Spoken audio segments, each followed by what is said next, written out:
നാളെ നവംബർ 14 വെള്ളിയാഴ്ച. നാളത്തെ അവധി അറിയിപ്പും അതുപോലെ തന്നെ ക്രിസ്മസ് എക്സാമിൻ്റെ ഡേറ്റിലുള്ള മാറ്റത്തെക്കുറിച്ചുമാണ് ഇന്നത്തെ വീഡിയോ. വീഡിയോ ലൈക്ക് ചെയ്യാനും അതുപോലെ ഹൈപ്പ് ചെയ്യാനും മറക്കരുത്. വിദ്യാഭ്യാസപരമായ എല്ലാ വിധത്തിലുള്ള അവധികളെക്കുറിച്ചും അറിയാൻ നിങ്ങൾ ഈ ചാനൽ സബ്സ്ക്രൈബ് ചെയ്യുക. വീഡിയോ ഉപകാരപ്രദമായി ഷെയർ ചെയ്യാനും മറക്കരുത്. തെരഞ്ഞെടുപ്പിൻ്റെ പശ്ചാത്തലത്തിൽ സംസ്ഥാനത്തെ പൊതുവിദ്യാലയങ്ങളിൽ ക്രിസ്മസ് പരീക്ഷാ തീയതികളിൽ മാറ്റം വരും.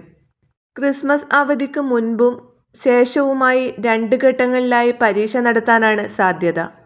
2025-2026 വിദ്യാഭ്യാസ കലണ്ടർ അനുസരിച്ച് ഡിസംബർ 11 മുതലാണ് രണ്ടാം പാദവാർഷിക പരീക്ഷകൾ നടക്കാനിരുന്നത്.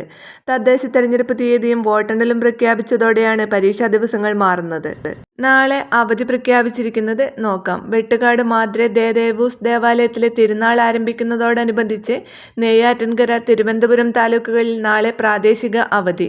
നാളെ ഉച്ചയ്ക്ക് ശേഷമാണ് അവധി പ്രഖ്യാപിച്ചിരിക്കുന്നത്. തിരുവനന്തപുരം, നെയ്യാറ്റിൻകര താലൂക്കുകൾക്കും കാട്ടാക്കട താലൂക്കിലുള്ള അമ്പൂരി, വാഴിച്ചാൽ, കള്ളിക്കാട്, ഒറ്റശേഖരമംഗലം, കീഴാറൂർ, കുളത്തുമ്മൽ, മാറനല്ലൂർ, മലയൻകീഴ്, വിളവൂർക്കൽ, വിളപ്പിൽ എന്നീ വില്ലേജ് പരിധിയിലുള്ള വിദ്യാഭ്യാസ സ്ഥാപനങ്ങൾക്കും സർക്കാർ ഓഫീസുകൾക്കും വെള്ളിയാഴ്ച ഉച്ചയ്ക്ക് ശേഷം അവധിയായിരിക്കും.